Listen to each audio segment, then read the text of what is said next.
नमस्कार, मी ज्ञानदा कदम. माझं कट्ट्यावरती आपल्या सर्वांचं स्वागत.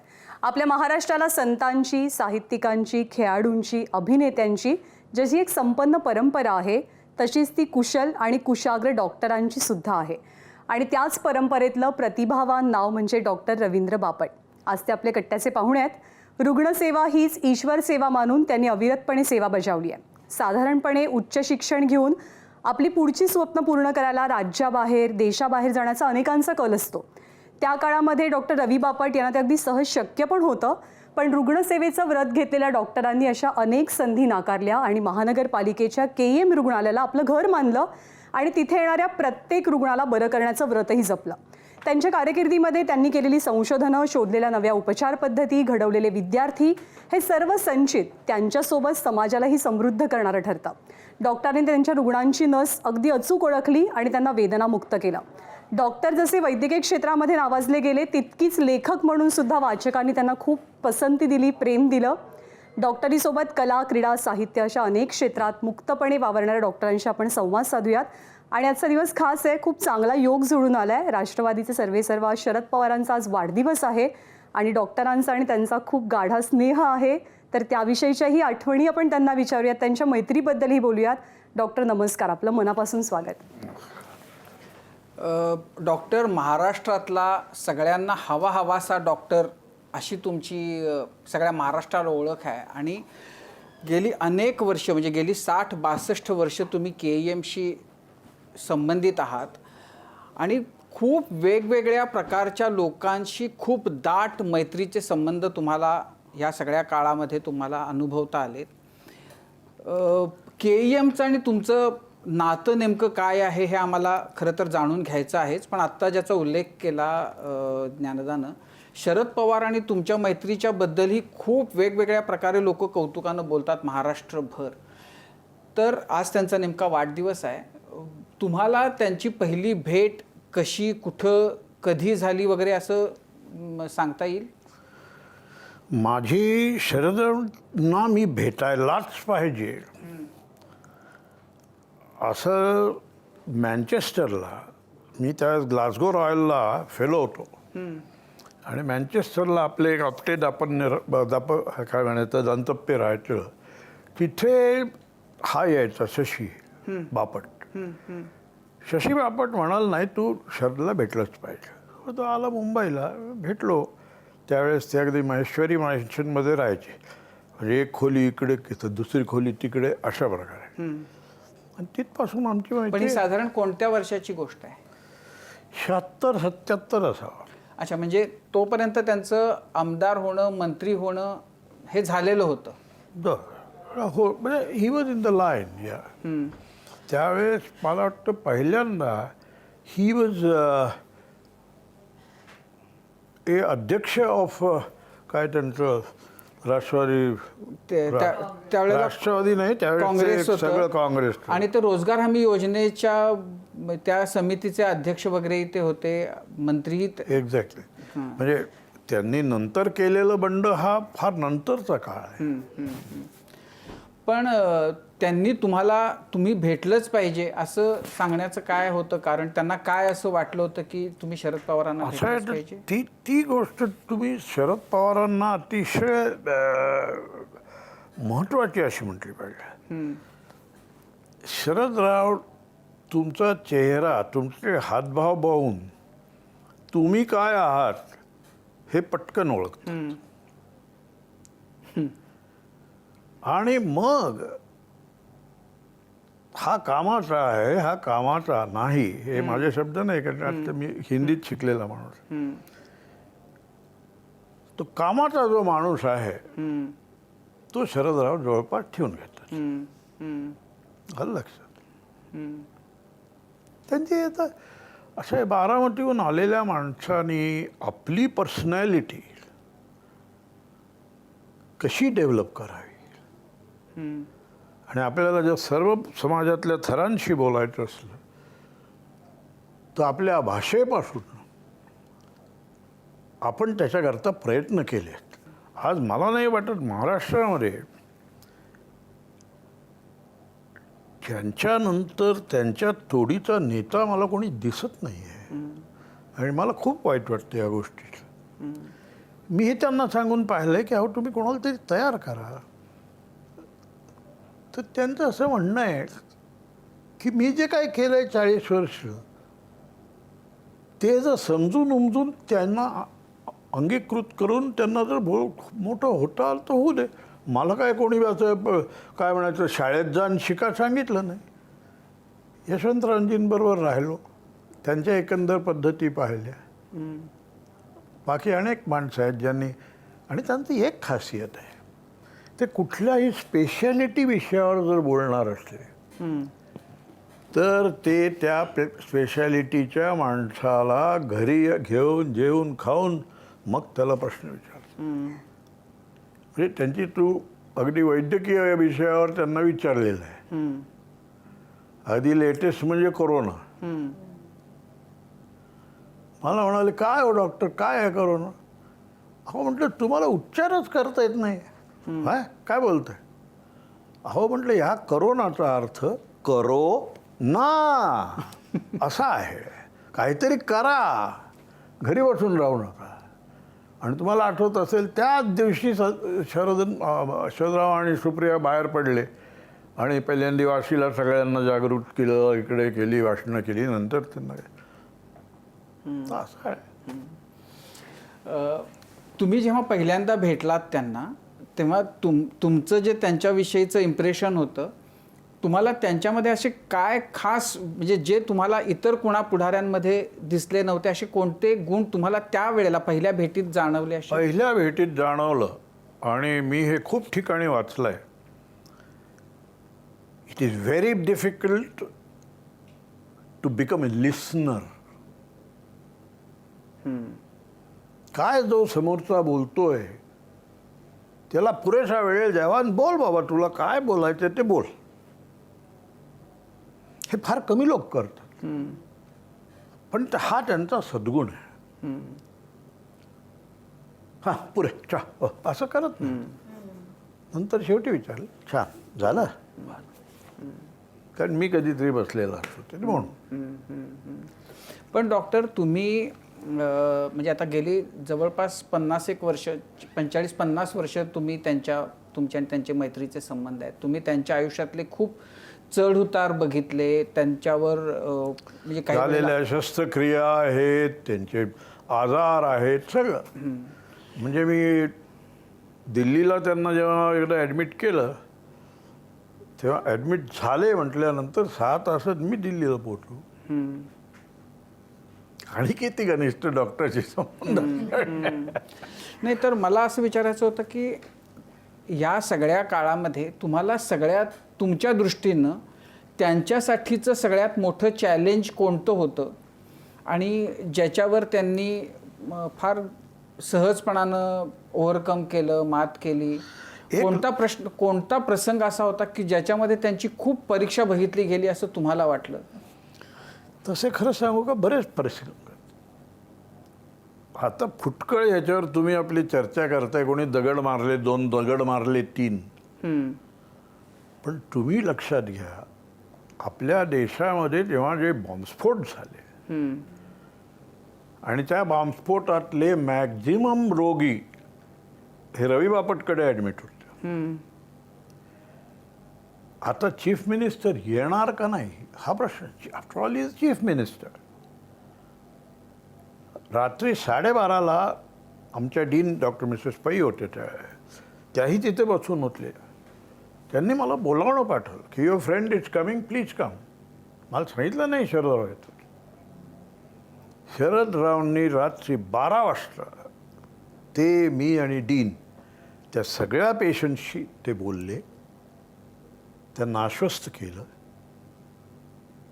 की तुम्ही काळजी करू नका, तुम्ही अशा अशा डॉक्टरांच्या हाताखाली आल, चाल परत.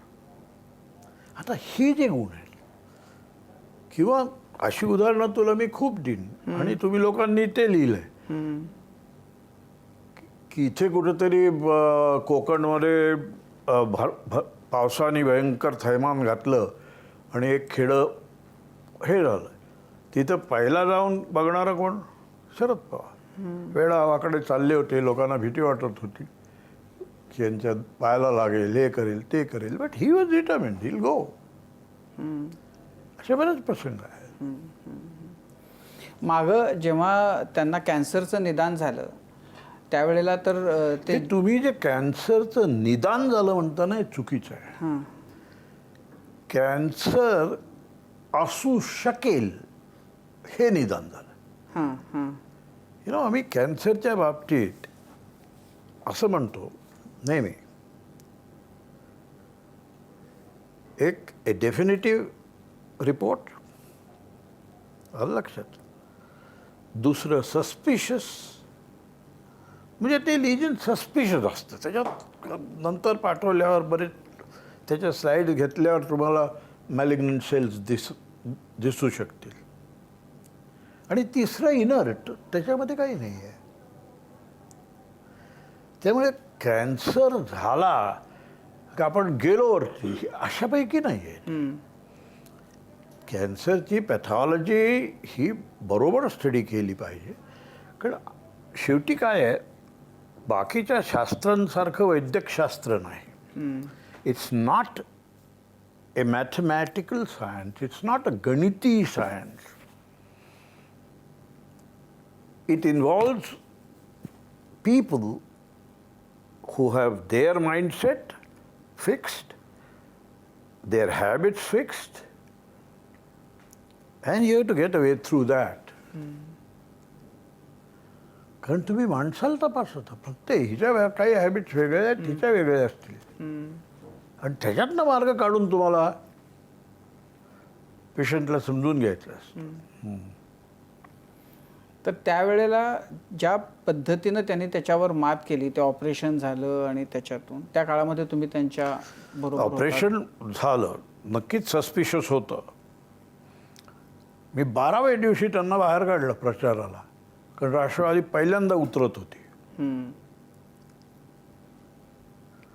आणि मी म्हटलं काय होत नाही होत, चला मी येतो तुमच्याबरोबर. आणि त्यावेळेस तुम्हाला आठवत असेल की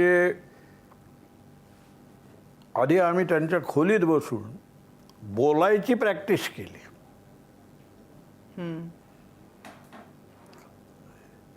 आला नेला की तो बोलायला लागतो आपल्याकडे. अरे प्रॅक्टिस करा, थोडं ज्ञान मिळवा, मग बोला, असं नाही आहे.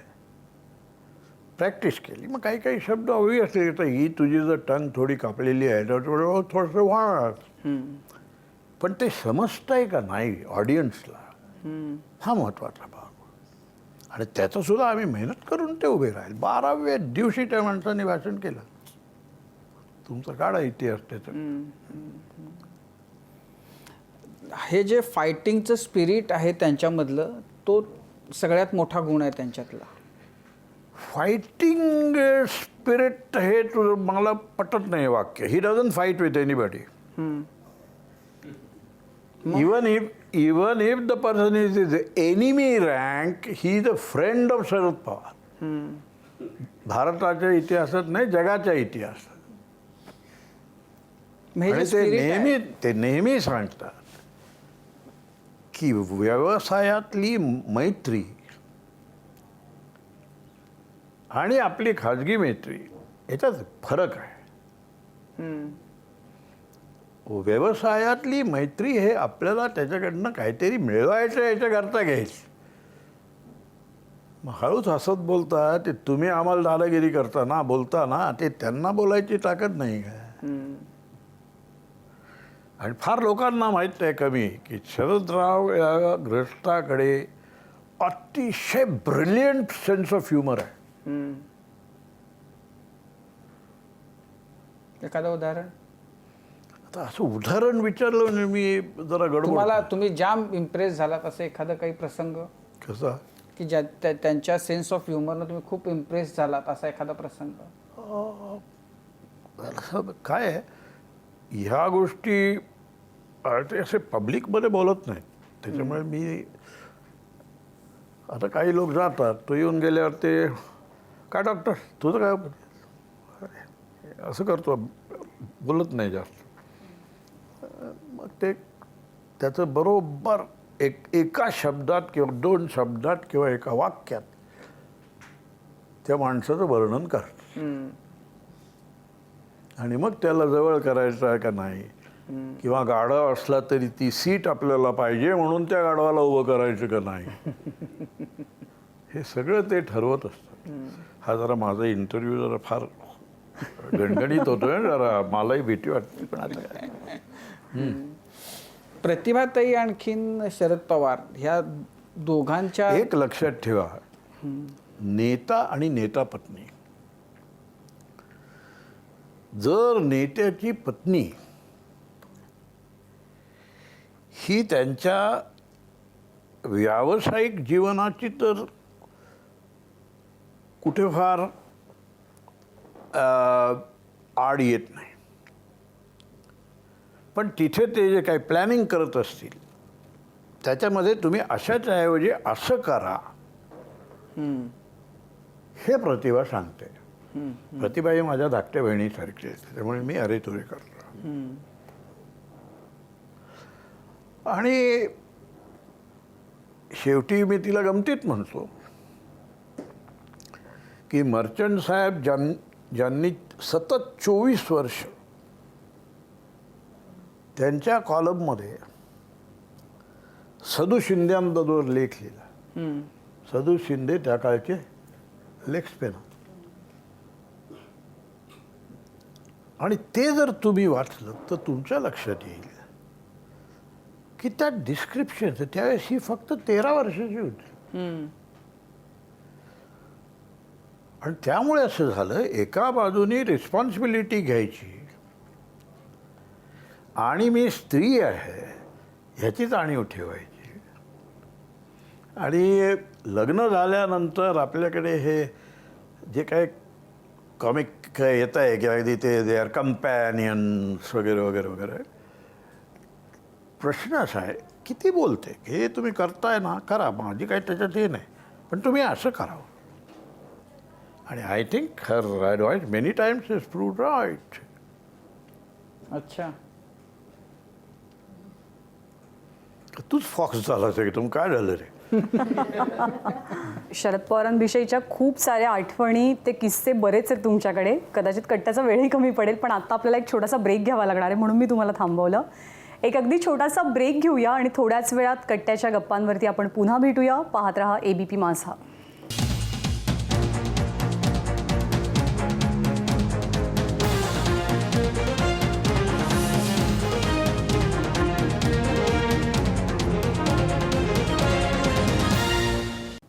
ब्रेकनंतर माझा कट्ट्यावरती आपल्या सर्वांचं पुन्हा एकदा स्वागत. डॉक्टर रवी बापट आजचे आपले कट्ट्याचे पाहुणे आहेत. त्यांच्या डॉक्टरी पेशातल्या अनुभवांसोबत, त्या प्रवासासोबत शरद पवार यांच्याविषयीचा त्यांचा स्नेह, आठवणी याबद्दलही आपल्या गप्पा रंगल्यात. कट्टा सुरू ठेवूया. डॉक्टर, बाकीच्या सगळ्यांनी प्रश्न विचारण्याच्या आधी मला एका गोष्टीच्या बद्दल म्हणजे तुमच्याबद्दल खूप आदर आणि त्याच्यापेक्षा कुतूहल आहे की तुम्ही म्हणजे आता जवळपास गेली 61 वर्षे KEMशी संबंधित आहात.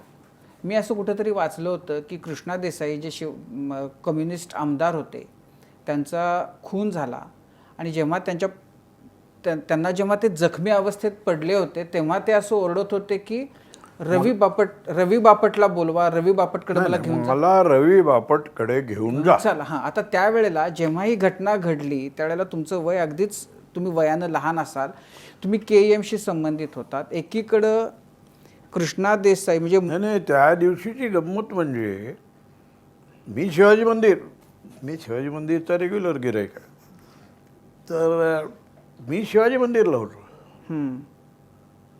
आणि तिथे मला बातमी आली की असं असं कृष्णाला स्टॅप केलं. ताबडतोब धावत आलो, पण he was dead before arrival. तर मला तोच प्रश्न होता की म्हणजे कृष्णा देसाई असतील किंवा म्हणजे शरद पवार तर आहेतच, पण वेगवेगळ्या क्षेत्रातल्या सगळ्या मातब्बरांना तुमच्याविषयीची जी ओढ, सगळे पक्षी तुझ्या ज्या काय आहेत महाराष्ट्रामध्ये, त्या सगळ्यांची माझी माहिती आहे. कारण KEM हॉस्पिटलमध्ये ज्या वेळेस ते रुग्ण पाठवतात त्यावेळेस रुग्णाच्या मागे काही त्या पक्षाचं लेबल नसतं, तो माझ्यासाठी रुग्ण.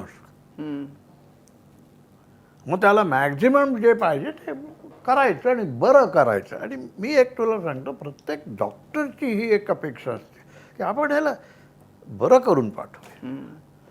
त्याच्यामुळे मला पक्ष किंवा ह्याचं काही त्रास कधीच झाला नाही. आणि विचाराने म्हण किंवा मैत्रीणमुळे म्हण, मी डावा मतवादी. पण डॉक्टर तुम्ही मुंबईमध्ये, तुम्ही काही मुंबईचे नाही, तुम्ही विदर्भातले, अमरावतीचे. नाही, अमरावती वगैरे नाही, मी बालाघाटचा आहे. अच्छा, तुम्ही बालाघाटचे आहात. हा, पण मध्य तुमचं शिक्षण प्रदेशी अमरावतीला आहे. झालं ना? मी मॅट्रिक हिंदीमध्ये पास झालो आहे. पुढं मग 2 वर्ष रुईया कॉलेजमध्ये होतो. तिथे सुद्धा वन ट्रॅक माइंड होतं, मेडिकलला जायचं. का मेडिकल का होतं? आई वडील मेडिकल होते, आजोबा सुद्धा म्हणे आयुर्वेदामध्ये बरीच औषधं वगैरे द्यायची. मेडिकलला, मग मेडिकलला जायचं म्हणजे किती टक्के मार्क कमीत कमी लागतात. आता त्या काळात 60% होते. आता काय 90 काय मला माहीत नाही, 100 सुद्धा होतील. कारण आता काय तुमची मल्टिपल चॉईस आलाय.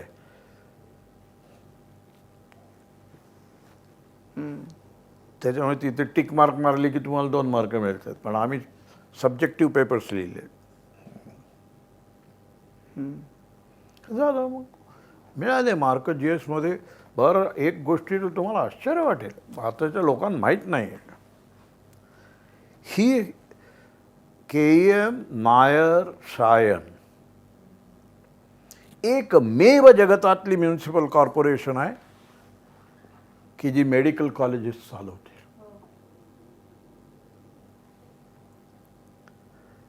त्याच्यामुळे ह्या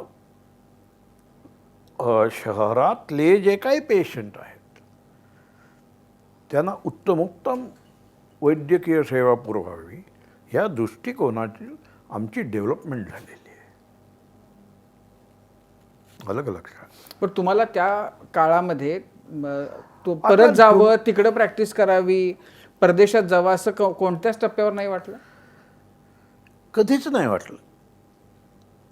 कारण मला त्याच्या आधीच एक परदेश दौरा करून यायची संधी मिळाली होती. आणि तिथली वैद्यकीय व्यवस्था, तिथली वैद्यकीय प्रॅक्टिस ही जास्त प्रमाणात मेकॅनिकल आहे. मला ह्युमन वाटत नाही. सर, तुमच्या कारकिर्दीतले खूप सारे अनुभव आम्हाला ऐकायचे आहेत, पण पुन्हा एक आपल्याला छोट्याशा ब्रेकसाठी थांबावं लागणार आहे. एक अगदी छोटासा ब्रेक घेऊया आणि थोड्याच वेळात परत भेटूया. पाहत रहा माझा कट्टा. ब्रेकनंतर माझं कट्ट्यावरती आपल्या सगळ्यांचं पुन्हा एकदा स्वागत. डॉक्टर रवी बापट आजचे आपले कट्ट्याचे पाहुणे आहेत. त्यांच्याशी गप्पा रंगल्यात. या गप्पा अशाच सुरू ठेवूया. साहित्य, संस्कृती, कला क्षेत्रात लय तुमचे खूप मित्र होते आणि त्यातले एक म्हणजे पुलं. तर पुलंची मैत्री, पुलंबरोबरचे असलेले संबंध याच्याबद्दल सांगा. असं आहे, पुलंचं ज्यावेळेस लोक ठिकठिकाणी बोलतात ना, शब्द सुचणं आणि ते विनोदाच्या अंगाने सुचणं ही भाईंची खासियत. म्हणजे एक उदाहरण देतो, अगदी अगदी अलीकडचं आहे, म्हणजे गेल्या काही वर्षात पुलं NCPA मध्ये उतरायचे. तिथे त्यांना रूम्स मिळायच्या बाईंना. आणि माझा साधारण गप्पा मारायच्या आहेत, माहिती करून घ्यायची आहे वगैरे असे फोन हे वहिनींकडनं यायचे. कारण सुनीता वहिनींना त्या टिपिकल इंटेलिजंट होत्या. बौद्धिक प्रश्न त्यांना विचारायचे आणि ते कोणाकोणाला काय काय झालं आहे वगैरे सगळी चौकशी करून लिहून आणून व्यवस्थित अगदी तिथे ते असं कॅज्युअल नसतं. एक दिवशी मला फोन आला की 4 वाजता वहिनींनी तुम्हाला भेटायला बोलवलं आहे. 2:30ला माझं RMO नव्हतो, सिनियर. जेवण बिवण संपलं दुपारचं, बाहेर पडलो, टॅक्सी पकडली कारण आमचे मित्र विजय देसाई तिथे असल्यामुळे त्यांना बाईंनी सांगून ठेवलं होतं की त्याला 1 तास आधी बोलव रे. आणि मग त्यावेळेस गप्पाष्टक सुरू झाली. थोड्या वेळाने वहिनी आल्या. हे बस तो काय बोलत असेल माहिती आहे, काय शब्द करत असेल माहिती आहे. अरे असे शब्द कसे त्याला सुचतात बाबा, मला समजत नाही. म्हणून तर 40 वर्ष या माणसाबरोबर राहिले मी. असं वहिनींचं टिपिकल. वहिनी एकदम बसल्या येऊन. आणि वहिनी जिथे जाऊन आल्या होत्या तिथल्या सद्ग्रस्तांना महाराष्ट्रातले एक मोठे प्रकाशक आहेत, त्यांना एंडोस्कोपी करायला सांगितलं. वहिनींना हा एंडोस्कोपी म्हणजे काय प्रकार. मग मी कागद पेन्सिल घेतली नीट. मग त्यांनी कसं असं लहान लहान मिरर्स असतात, एका आरशाहून दुसऱ्या आरशावर ज्यावेळेस आपली प्रतिबिंब पडतं तेव्हा ते जरासं मोठं होतं. या तत्वाने छोटे छोटे छोटे छोटे आरसे शेवटपर्यंत येतात आणि प्रतिबिंब छान मोठं दिसतं. अशी याच्या मागची शास्त्र आहे. सगळं त्यांना एंडोस्कोपी समजवत. नॅचरली आता मी समजवत असताना 10 मिनटं गेली असतील. तर भाई 10 मिनटं हे असलं सिरियस ऐकणार हे शक्यच नव्हतं म्हणजे माझ्या दृष्टीने. वहिनी तर मी त्यांना सांगतो एंडोस्कोपी येते. अगं बाई, हे सगळं काही करण्यापेक्षा जे व्यक्तीचं मी नाव घेणार आहे त्याला एक उपोषण त्यांनी दिलं होतं, ते काही मी इथे बोलणार नाही. पण त्या साळगावकराकडे जा रे, तो दिल काहीतरी निदान. असं पटकन बोलून घे. वहिनी म्हणाले, हे बघ सिरियस आपण काय बोलायला लागलो ना, म्हणजे हेच शब्द कशा सुचतात याला. तू बोल, तुम्हाला सगळं समजावून दे. तर हे असं मैत्री होती त्याची. सर, तुम्ही तुमच्या सगळ्या कारकिर्दीमध्ये या गोष्टी खूप छान जपल्यात. म्हणजे साहित्यावरचं प्रेम, कलेवरचं प्रेम, खूप लोकांशी ओळखी वाढवणं. डॉक्टरी किंवा अशा स्ट्रेसफुल प्रोफेशनमध्ये जे लोक असतात त्यांनी या गोष्टी का कराव्यात हे तुम्ही सांगाल, खास करून डॉक्टरांनी, की तुमचा अभ्यास आहे, तुमचा पेशा पण त्याही पलीकडे. हे वाक्य मी डॉक्टर्सच्या मीटिंगमध्ये 100 वेळा बोललोय की वैद्यकीय व्यवसाय हा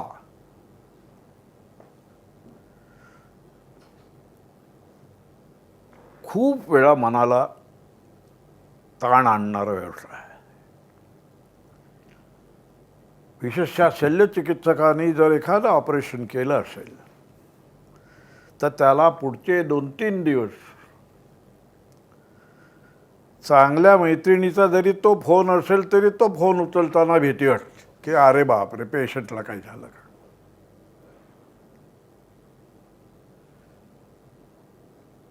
इथे आम्हाला आमचे स्ट्रेसेस कसे झेलायचे आणि माझ्या मते वैद्यक व्यवसायामध्ये तुम्ही अभिनयपटू असायला पाहिजे. मला सांग, हा पेशंट बरा होऊन आता चाललाय संध्याकाळी, पण त्याच्याच पुढच्या बेडवर जो पेशंट आहे हा संध्याकाळी वरती जाणार आहे. ते दोघांच्या नातेवाईकाशी तू कसं बोलशील.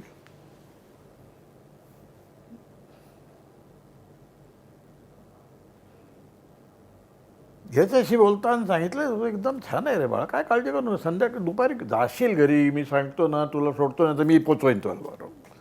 दुसऱ्याला काय सांग, हे आमचे प्रयत्न जोरात चालू आहेत, तू साथ दिली पाहिजे. मग मी 2-3 दिवसांनी तुला सांगेन. हा फरक आहे. म्हणजे दुसऱ्या पेशंटच्या काय काय हुशार नातेवाईकांना कळतं सुद्धा की अजून साहेब खुश नाही. तुम्हाला जेव्हा तुम्ही सुरुवात केली त्यावेळची एकूण वैद्यक क्षेत्राची स्थिती, आत्ताची परिस्थिती काय तुमच्या भावना आहेत आत्ताच्या एकूण वैद्यक क्षेत्राकडं बघून? माझं म्हणणं आहे, वैद्यक क्षेत्र हे पैसे घेऊन ज्ञान देण्याचं क्षेत्र नाही. पैसे घ्या. म्हणजे हिपोक्रेटिसने जर लिहून ठेवलं पैसे घ्या, जे काय त्याची शेवटी तुम्हालाही जगायचे. पण एवढे पैसे दिले नाहीत तर तुम्हाला आम्ही मदत करणार नाही. ही जे काय आपलं चाललं आहे, आणि एखाद्या डॉक्टरला जर कोणी सांगत असेल आयला त्याची प्रॅक्टिस माझ्या घरी 50 कोटी रुपये महिन्याला कळवतो, काय मोठेपण आहे त्याचे.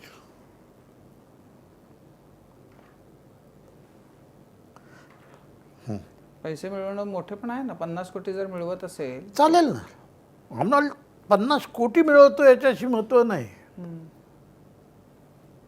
त्या रुग्णाचं काय होतं, त्याचा बँक बॅलन्स खरा आहे. घरी जाताना साहेब मला 2 वेळा जेवायला एक नेहमी एक गंमत म्हणून सांगितली जाते, पण मी सांगतो ही गोष्ट मी स्वतः ऐकलेली आहे.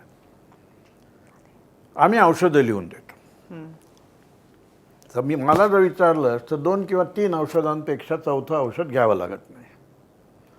पण तू प्रिस्क्रिप्शन जर पाहिलीस प्रायव्हेटच्या डॉक्टर्सची तर 7 औषधं मिनिमम असतं. त्यातलं 4 तर टॉनिक असतं. वेगवेगळ्या कंपन्यांची नावं वेगळी. असं एका पेशंटला लिहून दिलं. पुढच्या वेळेस आला, त्याला डॉक्टरने विचारलं काय रे तुझी काय प्रकृती काय सुधारली नाही, वजन काय वाढलं नाही. तर तो सरळ म्हणाला साहेब तुमच्या त्या गोळ्या आणण्यामध्येच सगळे पैसे गेले, अन्न आणायला पैसेच उरले नाही, मग काय खाणार.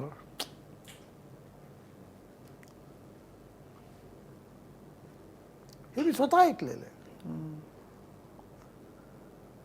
म्हणजे पैसे असं आहे जगामध्ये, पैसे दिल्याशिवाय कुठलीच गोष्ट होत नाही. अगदी माझ्या पानाच्या गादीवर गेलास तरी.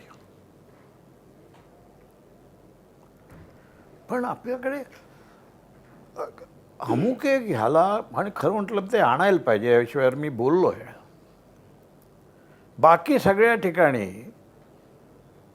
तुम्हाला खाजगी क्षेत्राने बनवलेली वेगवेगळ्या ज्या काही गोष्टी आहेत त्याला MSP असतो का नाही, मिनिमम सेल्स प्राईस. वैद्यकशास्त्राला कधीच कोणी अशा तऱ्हेने मापलेलं नाही.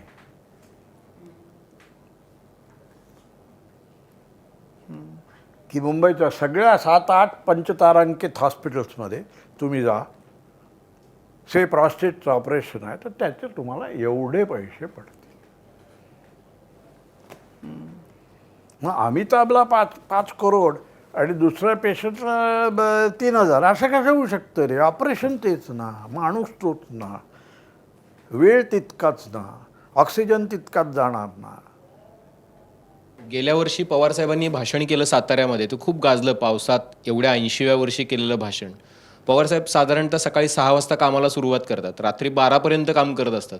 ते फिटनेस कसा स्वतःचा ठेवतात आणि एवढं फिरणं या वयामध्ये कसं शक्य होतं त्यांना? ह्याच्या बाबतीत मी एवढंच म्हणेन की त्यांना एक दैवी देणगी एक आहे की झोप फक्त 3-4 तासाची लागते. आणि ती जी झोप आहे ती इतकी गाढ असते त्यांची. कारण मी त्यांच्याबरोबर प्रवास करत असतो आणि सुरुवातीला आम्ही एकाच खोलीत राहिलो. पण शरदराव म्हणाले चला झोपूया, आणि त्यांनी अशी कुसळवली की गुर्र सुरू. आणि माझं काय, मला वाचल्याशिवाय झोप येत नाही. शेवटी मी वरांड्यात जाऊन थोडं वाचणार, 15 मिनिटं येऊन झोपणार. त्यांच्या लक्षात आलं. त्यावेळी डॉक्टर माझा त्रास होतो आहे तुम्हाला. कसा? नाही तुम्ही असं, आपण 2 खोल्या घ्यायचो. मग 2 खोल्या घ्यायला लागलो. पण एक तर त्यांना झोप कमी दिली आहे, दुसरं अतिशय तुमचं ऐकून घेतात ते. तुला असं वाटत नाही की बाबा या माणसाने माझं ऐकलं नाही आणि काम नाही केलं. तिसरी गोष्ट, हे झाल्यानंतर ते तुला सरळ सांगतील की हे होईल. ह्याचं काही मी नक्की सांगू शकत नाही, कारण हे अशा तऱ्हेने जातं. आलं का लक्षात? त्याच्यामुळे ॲडमिनिस्ट्रेटिव्ह एबिलिटी मध्ये सुद्धा जे काही रूल्स अँड रेग्युलेशन्स येतात आपल्याला ती कशा तऱ्हेने वापरायची आणि ती कशा तऱ्हेने आपल्या साधारण जे आपल्याला करायचं आहे त्याच्याकरता वापरायची हे त्याच्यावर शिकलेत. ते सतत काम करत असतात शरद पवार.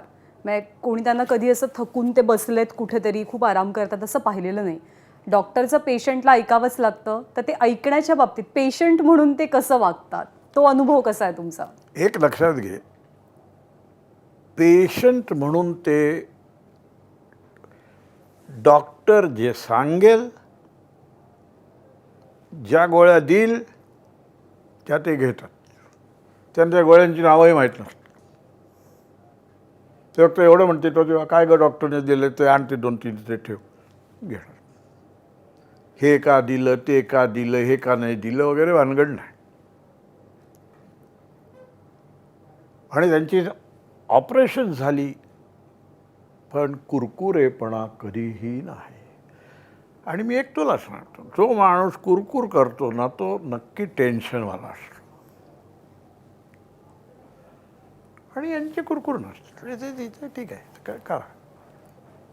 आणि आय थिंक मी त्यांना नेहमी सांगतो, म्हणूनच तुम्ही लवकर बाहेर पडताना लवकर तुमच्या जखमेला एक टाका ओला राहत नाही.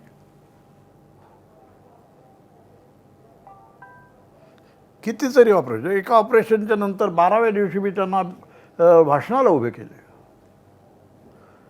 त्या दिवशी कोणी असेल किंवा बघितलं असेल टी व्हीवर तर जरासा आवाज असा आला होता, पण हरकत नाही. क्रीडा विश्वातली मंडळी असं सांगतात की पवार सुरुवातीला आले तेव्हा टिळक भवनात राहायचे आणि त्यानंतर त्यांचा राबता परळच्या नाक्यावरचं जे इंडिया कॉफी हाऊस होतं तिथे असायचा. श्रीराम लेले ही सगळी मंडळी, त्या आठवणी तुमच्याकडे आहेत? बुवा, श्रीराम, सगळे गोविंदराव,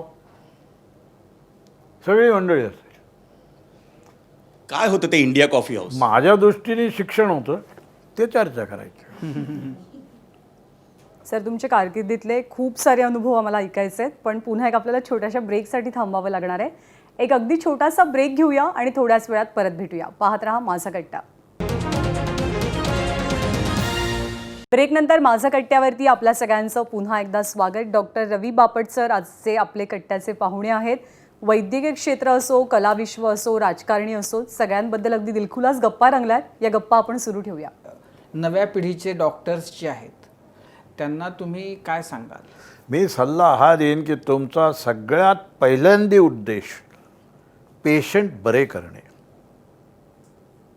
आवश्यक तेवढीच औषधे लिहून देणे आणि पेशंटची जी क्षमता आहे पैसे देण्याची ती क्षमता बघा तुम्ही आणि त्याप्रमाणे त्यांना तुम्ही सांगा की तुम्ही इथे जा, फर्स्ट क्लासमध्ये ॲडमिट व्हा, सेकंड क्लास, थर्ड क्लास कुठे व्हायचे किंवा जनरल वॉर्ड्समध्ये.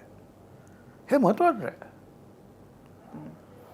आता असं होतं की खाजगी हॉस्पिटल्स काढायला खूप पैसा लागतो, चालवायलाही खूप पैसा लागतो. त्याच्यामुळे आपण त्यांना हे करायसाठी भांडवल आणून देण्यासाठी रुग्णाचे पैसे वाढवावे, हे कुठेतरी मला कॉन्ट्रडिक्शन वाटतं. समजलं का तुला? तुमच्या एवढ्या मोठ्या करिअरमध्ये तुम्हाला सगळ्यात समाधान, खूप म्हणजे आनंद, समाधान असं देणारा प्रसंग कोणता होता? असं असतं की एखादा पेशंट आपण जेव्हा, आम्ही तर सगळेच ॲडमिट करतो, त्याच्यामध्ये काही काही पेशंट इतक्या सिरियस अवस्थेला की ज्याच्या अगदी हृदय बंद पडतं आहे, अशा अवस्थेला आम्ही नाकात ट्यूब घालून करून सगळं आणत त्याला वरती आणतो. आणि तो पेशंट जेव्हा बरा होतो ना त्यावेळेस मनाला आनंद. आता तुम्हाला नाव म्हणून माहीत असेल की प्रधान पत्रकार होते, दोन्ही पाय त्यांचे आले तेव्हा काय 40 ब्लड प्रेशर होतं. पण नंतर त्याला मी तसं जरी त्या स्थितीमध्ये सुद्धा तो नंतर पुढे लिहायला लागला. तर ह्याच्यामध्ये आम्हाला एक प्रकार हे मिळतं की बाबा काही नाही तर तुम्ही एक उपयुक्त व्यक्ती समाजामध्ये हे केली. तुम्हाला शेवटचा प्रश्न की म्हणजे ही चांगली बाजू झाली, पण अशी कोणत्या गोष्टीच्या बद्दल मन खंतावतं किंवा कोणत्या गोष्टीच्या बद्दल खूप दुःख होतं की जो नकारात्मक असा प्रसंग कुठला आहे की जो तुम्हाला असा घर करून राहिला आहे मनात? असं आहे,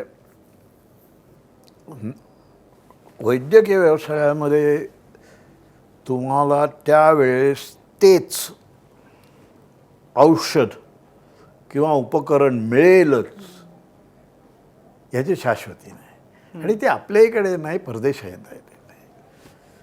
कारण वैद्यकीय व्यवसाय हा प्रत्येक रुग्ण एक वेगळं आहे, वेगळं बाय एक्झाम्पल आहे, अलग लक्षात. त्याच्यातनं आम्ही स्टॅटिस्टिकली मॅक्झिमम किती येतात त्याप्रमाणे आमची औषधं ठेवलेली असतात. बरं, ती जी काही अगदी दुर्मिळ औषधं आहेत ती आपल्याकडच्या काही मोठ्या दुकानांमध्ये, रॉयलमध्ये वगैरे तिकडे मिळतात. मानतात पेशंट, जातात बिचारे रात्री रात्री. माझा तो विषय, मुख्य विषय स्वादुपिंडदाह आहे. खरं तर मीच तो विषय सुरू केला आणि त्याच्यात बरीच प्रगती केली आम्ही. पण त्याच्यातली औषधं इथे मिळायची नाहीत त्या काळात. 76 सालची गोष्ट. आपल्याला लोकांनी काय म्हणून ओळखावं असं तुम्हाला वाटतं? माझं असं म्हणणं आहे की डॉक्टर म्हणून तुम्ही समाजात आलात तर तुम्ही समाजातले एक महत्वाचे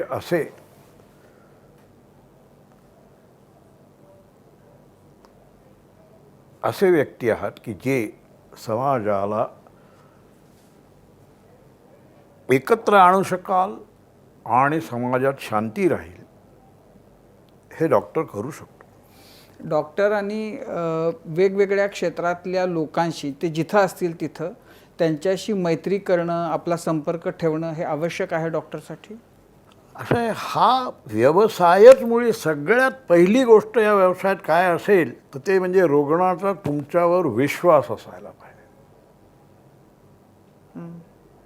रुग्णांचा तुझ्यावर विश्वास एकदा बसला आणि मी जर ती आमच्या सायंटिफिक ह्याच्याप्रमाणे औषधं दिलेली असली तर तो रुग्ण हा बरा होणारच. आता काही रुग्ण आम्हाला आल्याच माहीत असतात की बा हे ॲडव्हान्स आहे मॅलिग्नन्स. मग आम्ही रुग्णाला सांगतो बरं, पण नातेवाईकांना सांगतो. मी तर सरळ सांगतो की ऐका, तुम्ही जगात कुठंही न्या त्याला, हा रुग्ण बरा होणे नाही. तुम्ही उलट त्याला गावी घेऊन जा किंवा उद्या तो मला म्हणाला 4 धामला जायचं आहे तर 4 धामवर पैसे घालवा. पण उगीच ह्या डॉक्टरपासून त्या डॉक्टरकडे जाऊन तिथे पैसे भरून उगीच हे करू नका, कारण हे जगणं शक्य नाही. आणि असे मोठ्या मोठ्या लोकांच्या बाबतीत मी बोललो आहे. म्हणजे डॉक्टरवर म्हणजे विश्वास तो संपादन करण्यासाठी डॉक्टरनं खरं काय आहे ते पेशंटला किंवा नातेवाईकांना सांगणं आवश्यक. सांगायलाच पाहिजे. आणि मस्ट सडनली काही घडत नाही except accidents. And accidents also not sudden. ॲक्सिडेंट्समध्ये सुद्धा कोणीतरी एखादी कळ कमी दाबलेली असते. काही डॉक्टर असे असतात की म्हणजे खूप कमी असतात तसे डॉक्टर की ज्यांच्याकडे ना बघितल्यावरच बरं वाटतं. म्हणजे एक विश्वास निर्माण होतो. परत तेच आलीस. एक तर ते लक्षात घे, तुमच्या बाबतीत होतं असं मला मी वाटतं. आत्ता येता मी माझ्या ड्रायव्हरला सांगतो, जगामध्ये 60% रोग तरी असे आहेत की ती मानसिक ताणाचे शारीरिक परिणाम आहेत. 60 म्हणजे ॲक्च्युली ते पर्सेंटेजवरती असेल. त्यामुळे त्यांना मानसिक इलाजांची गरज आहे. मानसिकदृष्ट्या त्यांना हा, म्हणून हिच्या प्रश्नाचं माझं उत्तर आहे की तुम्हाला पाहिल्यावरच बरं वाटतं. हे झालेलं काहीच नसतं. आमच्या राजासारखं, मयेकर सारखं काय नाही, तुम्ही एक काम करा, काय नाही मला नाटक आहे संध्याकाळी, काय नाही नुसतं असं पोटावर हात ठेव. अरे पोटावर हात ठेवा का?